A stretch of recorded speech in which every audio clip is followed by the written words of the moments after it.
Qaysar asari 29-qism. Taqiqlangan muhabbat. Quyosh allaqachon tikka kelgan. Uning nurlari baland daraxtlar orasidan sizib tushardi. Biroq Haydenning nigohi hamon ma'yus edi. U qabriston chetida turar, qalbi unsiz motam tutardi. Uning qarshisida halok bo'lgan askarlarning jasadi uzun saf tortib yotqizib qo'yilgandi. Ular o'zlarining so'nggi lahzalarida, kiygan sovutlarida yonma-yon orom olmoqdalar. Na janoza kafani bor, na jasadni yuvish amali. Ular qanday jang qilgan bo'lsalar, aynan shunday so'nggi nafasigacha jangchi bo'lib dafn etilardi. Uning yonida Mikayla toshdek qimirlamay turar, ichida duo qilardi. Shamolda ro'molining cheti mayin hilpirardi. Ko'zlarining atrofi biroz qizargan bo'lsa-da, yosh oqmasdi. U har bir tomchi yoshini go'yo bir qasam kabi ichida saqlardi. Ular gaplashmadi. Bunga hojat ham yo'q edi. Biroq o'sha sukunat ichida bitta qarorga kelishgandi. Ular qishloqni qayta tiklash uchun o'zlarida kuch topadilar.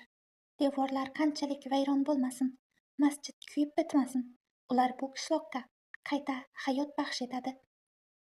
Hayden Nurul Asror tuprog'iga ilk bor qadam bosgan kunidan boshlab uni sevib qolishiga sabab bo'lgan o'sha osoyishtalikni qaytaradilar.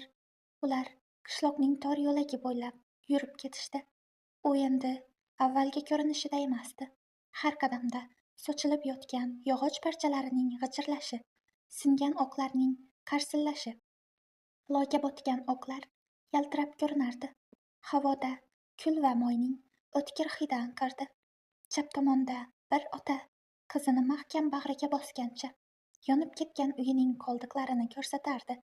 O'ng tomonda esa bir kampir uyining nuragan zinalarida o'tirgancha egasi allaqachon qabrga ketgan bir parcha kuygan matoni bag'riga bosib yig'lardi. Ular shaharcha ma'muriyatiga, to'g'rirog'i undan qolgan xarobaga yetib kelishdi. Bir vaqtlar Nurul Asrorning urib turgan yuragi bo'lgan bu joy endi vayronazor edi. U yerda hamma yoqqa sochilgan chiqindilar va o'lim sukunati hukmron edi. Shunga qaramay, bu yerda hayot yana uyg'onayotgandi. Fayyad askarlari Nurul Asror askarlari bilan yelkama-yelka ishlar. Ular xuddi o'z birodarlarini ko'targandek ehtiyotkorlik bilan past ovozda gaplashib, halok bo'lganlarni birma-bir olib chiqishardi. Hayden va Mikayla qizning uyi oldidagi tepalikda to'xtashdi. Bir paytlar ular quyosh botishini birga tomosha qilib, tomlarning oltin rangi bo'yalishini kuzatgan edilar. Endi esa ular yarmi vayron bo'lgan qishloqqa qarab turishardi. Tomlar yonib bitgan, devorlar xarobaga aylangan, masjid gumbasi esa ko'mirdek qop-qora bo'lib qolgandi. Shunday bo'lsa-da, vayronalar orasidan hayot ovozi eshitilardi. Bolta zarbalari, odamlarning bir-biriga yo'l yo'riq ko'rsatishi va ishlayotganlarning tilidan chiqayotgan sokin salovatlar. Talofat juda katta, dedi Mikayla ovozi titrab. Shuncha hayot savol topdi. Qanday qilib qaytadan tiklaymiz? Hayden unga o'girildi. Ovozi sokin, ammo qat'iy edi. Tiklaymiz, Kayla. Bu qishloq duolar ustiga qurilgan. Qancha odam ketgan bo'lmasin, ularning duolari hamon shu yerda. Biz hammasini yana boshidan quramiz. U sekin bosh irg'adi. Men odamlarimga hozircha shu yerda qolishni buyurdim. Oziq-ovqat, dori-darmon, nimaiki kerak bo'lsa, qo'llaridan kelgancha yordam berishadi, dedi u. Mikaylaning lablariga nim tabassum yugurdi. Rahmat sizga, Hayden. U boshini chayqadi. Rahmatning hojati yo'q. Birozdan so'ng Hayil yaqinlashdi. Qo'lini Haydenning yelkasiga qo'yib, unga telefonini uzatdi. Lordim, dedi u past ovozda. Lord Qaysar siz bilan gaplashmoqchi. Hayden telefonni oldi va Mikaylaga eshitilmaydigan darajadagi masofaga uzoqlashdi. Labbay, dedi u go'shakka. Mikayla uni uzoqdan kuzatardi. U Haydenning yuz ifodasi o'zgarganini ko'rdi. Avvaliga xotirjam edi, so'ngra yuziga tabassum yugurdi va nihoyat ko'zlarida yosh qalqidi. Xo'p bo'ladi, ota, deb pichirlaganini eshitdi qiz. Go'shakning narigi tomonida lord qaysarning ovozi salmoqli va iliq edi. Sen bilan faxrlanamiz, o'g'lim. Endi uyga qaytadigan vaqting keldi, Haydn. Haydn ikkilanib qoldi. Lekin ota, bu qishloqni qayta qurish kerak. Vendetta deyarli hech narsani sog' qoldirmadi. Menga ularga yordam berishim uchun yana biroz vaqt bering. U yerdagi vazifang nihoyasiga yetdi, deb qat'iy javob berdi lord qaysar. Qolganini o'zlari tiklab olishsin. Ammo bu urushni ularning ostonasiga biz olib keldik-ku, deb turib oldi Haydn. Men ularni bunday holda tashlab ketolmayman. Mikayla uning turishidan suhbat unchalik oson kechmayotganini sezib turardi. Nihoyat lord qaysar yon bosdi. Yaxshi, ish bitguncha o'sha yerda qol. Keyin esa darhol qaytib kel. Haydnning ovozi yumshadi. Go'shakni qo'yishdan oldin onam bilan gaplashsam maylimi? Mening tirikligimni bilishga ularning haqlari bor. Bir muddat sukut cho'kdi. Ha, uning ahvoli unchalik yaxshi emas. Ovozingni eshitsin, bu unga yana kuch bag'ishlaydi. Mikayla uning yuzidagi o'zgarishni, o'sha zaif, mehribon tabassumni ko'rdi. Ko'z yoshlarini ko'rsatmaslik uchun u qizga teskari o'girilib oldi. Meni kechiring, ona. Uning ovozi hayajondan titrardi. Muhim vazifa tufayli meni o'lgan deb o'ylashingizga majbur qildim. Ammo tezda yoningizga qaytaman. Tez orada. U onasi bilan gaplashib turganida bir necha daqiqa o'tdi. O'g'lini o'ldi deb o'ylagan Safinaning uning ovozini yana eshitgandagi quvonchi va ishonib bo'lmas hayratini Mikayla faqat tasavvur qila olardi, xolos. Go'shakni otasi olgach, Haydnning yuzi yana jiddiylashdi. Xo'p bo'ladi, ota, tushundim. Juda soz. U suhbatni tugatdi va telefonni Xayolga qaytarib berdi. Xayolning ko'zlaridagi ifoda u aytganidan ham ko'proq narsani tushunganini bildirib turardi. Otam edi, dedi Haydn oddiygina qilib. Mikayla uni sinchiklab kuzatdi. G'alabangizdan mamnun bo'lsa kerak. Yana nima dedi? Haydn bir zum jim qoldi. Qishloq tiklangach, Obsidiyaga qaytishim kerak. Men uchun qaysar taxtini egallash vaqti keldi. Uning tabassumi muloyim edi, ammo ko'zlaridagi qayg'uni yashira olmasdi. Siz bunga tayyormisiz? Haydn quruqqina qilib kuldi. Siz nima deb o'ylaysiz? Mikayla undan ko'zini uzmay tikildi. Menimcha, yonimda turgan inson bunga tayyor. Ishonamanki, siz otangizdan ko'ra yaxshiroq qaysar bo'lasiz. U bir muddat qizdan ko'zlarini uzmadi. So'ngra pastdagi qishloqqa yuzlandi. Ish davom etar. Qayta qurish ovozlari go'yo va'dadek yangrardi. Qiz u bilan yanada ko'proq gaplashishni xohlardi, ammo nimanidir ichida saqlashni ma'qul ko'rib, ko'zlarini undan uzdi. Yuring, Kayla, dedi Haydn nihoyat past ovozda. Pastga tushib, ularga yordam beraylik. O'sha kunning o'zida Daymen va taslim bo'lgan so'nggi odamlari bilan kishanlangan holda vertolyotda olib ketildi. Uning yuzi oqarib ketgan. O'tgan tunda uni chulg'ab olgan o'sha vahshiy g'azabdan asar ham qolmagandi.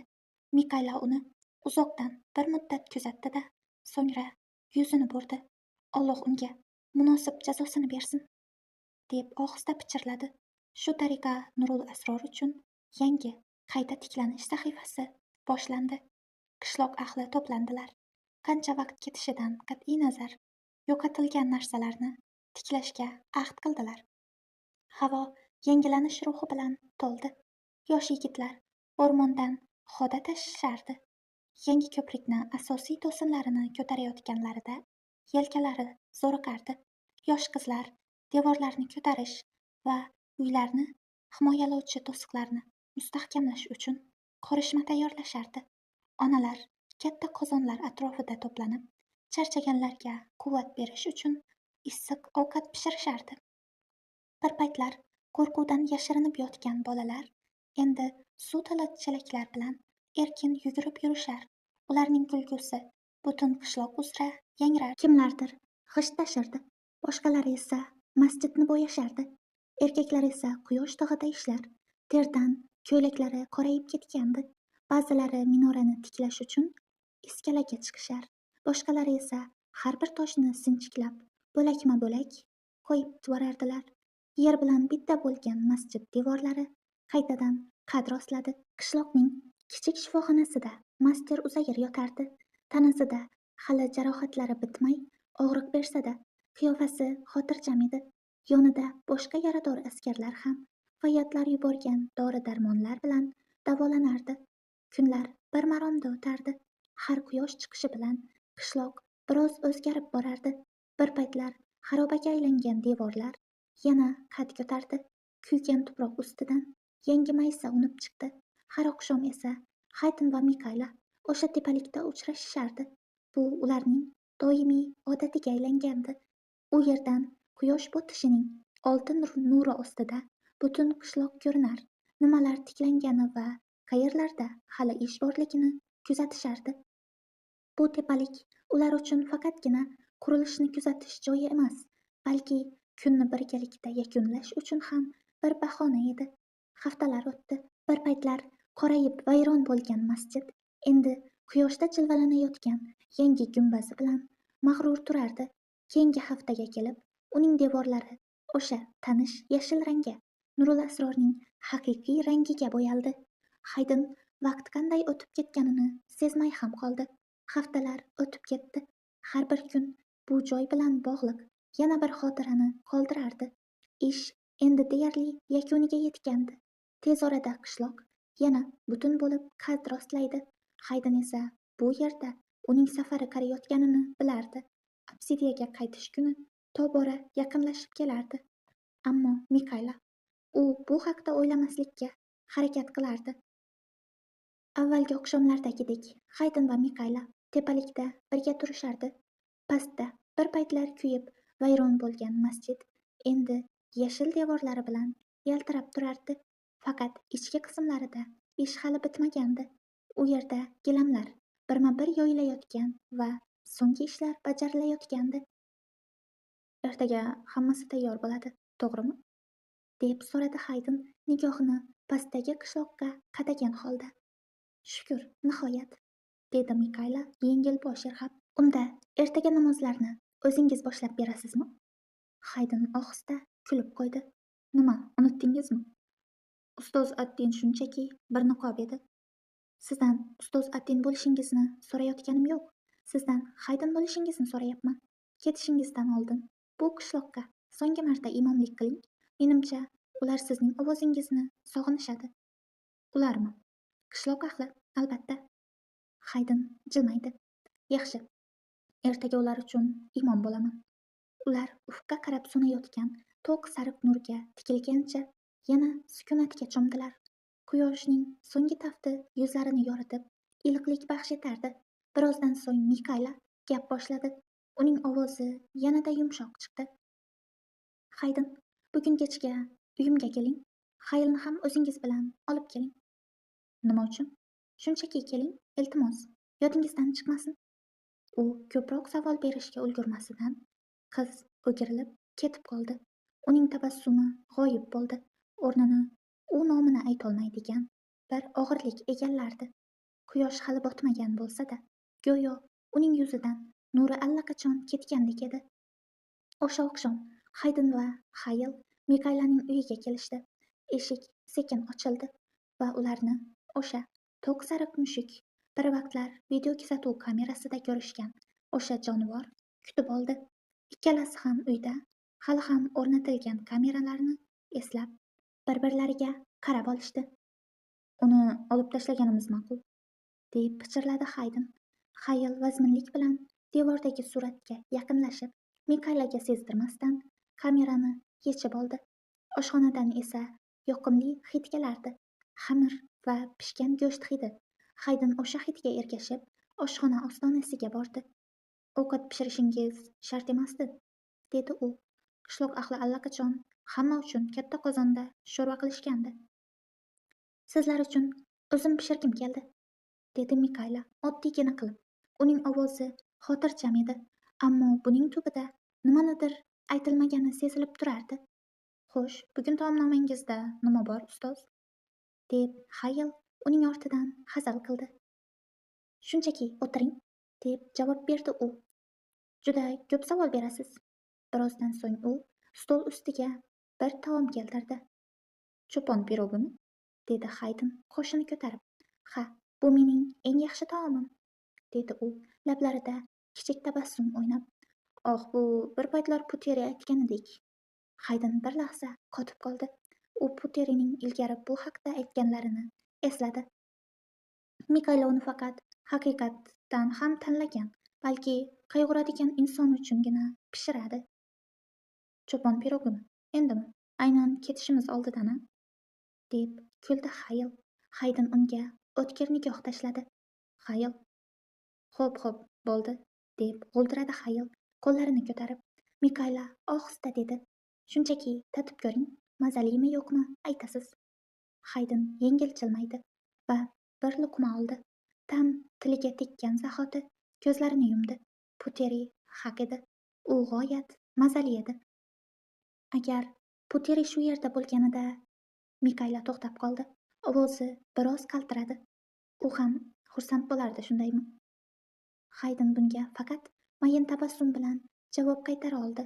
Ularning orasida sokin, ammo chuqur jimlik cho'kdi. Sukunatni Hayl buzdi. Qishloqni tiklash ishlari taxminan 90% ga bitdi. Yana bir necha kunda yakunlanadi. Haydn bosh irg'adi. U Mikaylaga bir qarab qo'ydi. Ammo qiz o'z idishiga termulgancha sekin chaynab o'tirar, uning nigohiga qaramaslikka urinardi. So'ngra bir necha daqiqadan so'ng u tilga kirdi. Haydn, aytingchi, Lord Qaysar bo'lsangiz nima qilasiz? Hayl tushungan holda iljayib orqasiga suyandi. Bu savol og'ir bo'ldi. Haydn yengil kuldi. So'ngra jiddiy ovozda javob berishdan oldin yo'talib oldi. Rostini aytsam, hali hamma narsani bilmayman. Ammo bir narsani aniq bilaman. Lord Qaysar bo'lish oson kechmaydi. Butun siyosiy maydon bilan yuzlashishga to'g'ri keladi. Elita oilalar, siyosat, davlat idoralari barchasi poraxo'rlikka botgan. Ammo qanday qiyinchilik bo'lmasin, men o'sha shaharga yorug'likni qaytarishga ahd qilganman. Poraxo'rlikka chek qo'ymoqchiman. Iqtisodni qayta tiklamoqchiman. Kambag'allarga rivojlanish uchun imkoniyat bermoqchiman. Hayl ehtirom bilan bosh irg'adi. Lord Qaysar bo'lishning zalvori biz tushunganimizdan ham og'irroq ko'rinadi, dedi Mikayla ohista. Shunday, va men bilamanki, menda otamdagidan ham ko'proq dushmanlar bo'ladi. Tashqaridan emas, balki o'z ichimizdan. Halol yetakchilikka toqat qilolmaydigan odamlar bor. Mikayla bir muddat uni kuzatdi. Bunday holda sizga malika kerak bo'ladi, shunday emasmi? Malika? Siz onam kabi Qaysarxonimni nazarda tutyapsizmi? Ha, bu yukni baham ko'radigan kimdir. Dushman zarba bermoqchi bo'lganida sizni himoya qila oladigan kimdir. Har qanday ma'noda sherik. Haydn hijolatli jilmaydi. Bu haqda hech o'ylab ko'rmagan ekanman. Lekin hozir mening asosiy vazifam emas, Kayla. Bor qayg'uradigan narsam, yolg'iz bo'lsam ham, o'z burchimni ado etish. Qiz unga biroz yaqinlashdi. Vazmin, ammo qiziquvchan ohangda so'radi. Agar sizda shunday ayol bo'lsa-chi, u qanday bo'lishi kerak? Haydn biroz o'ylab dedi. Mening maqsadimga ishonishi kerak. U kuchli. Bu yukni baham ko'rishga yetarli darajada sabrli bo'lishi lozim va u nima bo'lishidan qat'iy nazar mening yonimda turishi kerak. Shunday odamlar rostdan ham bormi o'zi? Balki bor, ammo topsam ham uni Qaysarxonim qilmagan bo'lardim. Nega? U pastga qaradi. Chunki men sevgan inson mening kurashim sabab aziyat chekishini, mening dushmanlarim tufayli zarar ko'rishini istamayman. Xonaga yana sukunat cho'kdi. Ikkalasi ham o'z likopchalariga tikilib qolishdi. Cho'pon pirogidan faqat bir qoshiq qolgan edi, ammo hech biri unga qo'l cho'zmadi. Hayl vaziyatni yumshatish uchun ataylab ohangini yengillashtirib oldinga egildi. Ustoz, shirinlik yo'qmi? Albatta bor, deb javob berdi Mikayla tabassum bilan o'rnidan turib. Puding tayyorlagandim. U shoshilmasdan oshxona tomon yurdi. Hayl qoshini ko'tarib Haydn tomon qaradi. Haydn shunchaki yelkalarini qisib qo'ydi. Mikayla har birining ustiga karamel surtilgan 3 ta kichik likopchada puding ko'tarib kelardi. U go'yo boyagi suhbat hech qachon bo'lmagandek tabassum qilardi. Mana, buni faqat bugun uchun tayyorladim. Haylning yuzi yorishib ketdi. Ajoyib ko'rinyapti. Umid qilamanki, mazasi ham shunday. Haydn bir luqma olib shirinlikning tilida erib ketishini kutdi. Go'yo aytilmay qolgan gaplar o'rnini shu shirinlik to'ldirayotgandek edi. Kayla, dedi u birozdan so'ng, sizda tanlov bo'lganida shaharda yashashni xohlarmidingiz? U bir muddat o'ylanib qoldi-da, boshini chayqadi. Yo'q. Nima uchun? Sizchi, agar tanlovingiz bo'lsa, shu yerda qolarmidingiz? Hayden yengil jilmaydi. Yo'q. Stolning narigi tomonida o'tirgan Hayl ularni kuzatib turardi. Ikkisi ham ko'proq narsani aytishni xohlar, ammo ikkalasi ham qandaydir tuyg'u tufayli o'zini to'xtatib turardi. So'ngra ikkalasi ham bir vaqtning o'zida gap boshladi. Faqat agar ularning nigohlari hayrat bilan tutashdi. Hayden ko'zlarini pirpiratdi. Mikayla bunday tasodifdan kulib yubordi. Hayl norozi ohangda ingrab yubordi. Endi sizlar g'alati bo'la boshladingiz. Hatto bu biroz qo'rqinchli ham tuyulyapti. Hayden ichidagi hayajonni yashirib iljaydi. Avval siz, dedi u Mikaylaga. Mikayla biroz orqaga suyandi. Barmoqlari bilan ko'ylagining yengini asabiy o'ynardi. Agar shaharga borishimni xohlasangiz, bitta shartim bor. Siz mening bu yerdagi yetakchiligimni to'xtatmaysiz. Nurul Asror menga muhtoj.